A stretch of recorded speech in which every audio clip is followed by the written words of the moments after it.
You're now watching Showbiz Now, your daily showbiz update. Viral nga ngayon sa social media ang di umano ay pagpapatawag sa anak ni Carmina Villaruel na si Cassie Legaspi ng MTRCB. Ay katotohanan ba ito?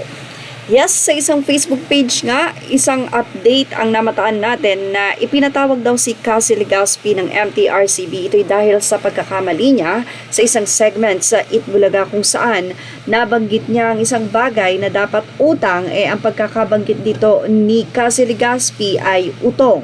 Mukhang wala naman tayong nababalitaan ganito kaya naman pinanood natin ang nasabing video at update at doon nga ay tila at baka pa lamang daw ipatawag si Cassie Legaspi sa salitang utong.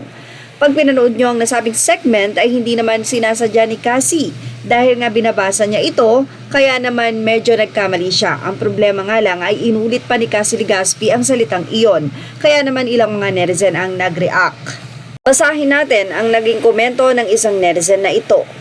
Say niya, dapat siya mag-sorry na nasabi niya yon ang inulit pa kasi Parang matawa lang ang kasama. Say pa ng ilan, Carmina Villaruel, turuan mo ang anak mong si Cassie ng tamang language. Pag-aralin mo muna at saka mo na pag-artistahin.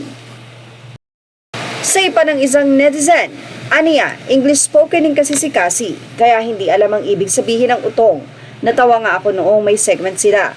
There sa foods, tanong ni Cassie, what's kamyas? Mukhang wala namang patawag ang MTRCB kay Cassie Legaspi.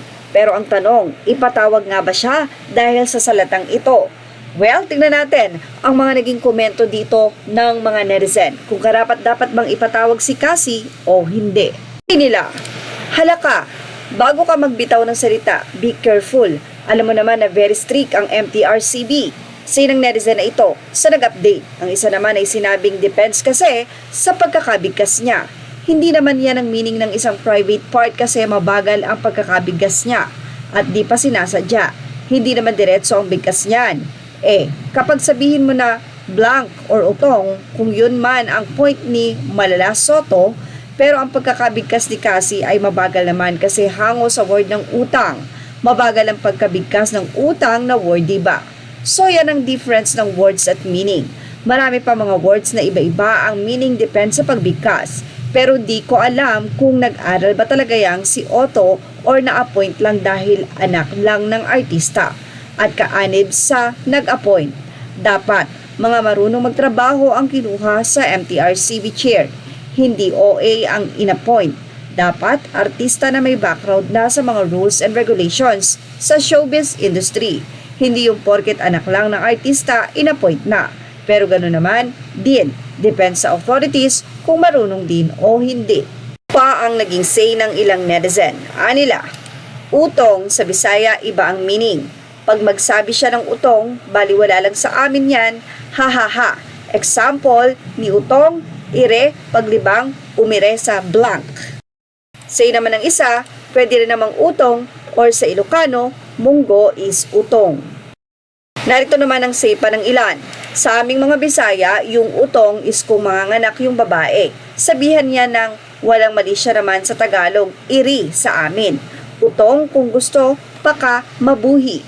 Nag-viral kasi sa social media ang pagkakasuspinde ng It's Showtime ng MTRCB dahil sa ginawa nila ayon at Vice. Pero ayon sa MTRCB, hindi lang yan ang violation na naireklamo sa kanila kundi parang nagpatong-patong na ito ng reklamo ng ilang mga netizen sa nasabing show na It's Showtime. Kaya naman, nabigyan na sila ng penalty. But for Cassie, mukhang wala namang dapat ipatawag sa kanya ang MTRCB dahil hindi na nga niya ito sinasadya. Nagkamali lang siya ng pagkabasa at ang nasabing word ay maraming mensahe or meaning lalong-lalo na sa bansang Pilipinas dahil marami tayong languages kaya naman nagbigay ang mga netizen ng iba't ibang kahulugan ng salitang utong. Well, ano masasabi niyo about dito? Ilagay na ang inyong opinion sa ating comment section.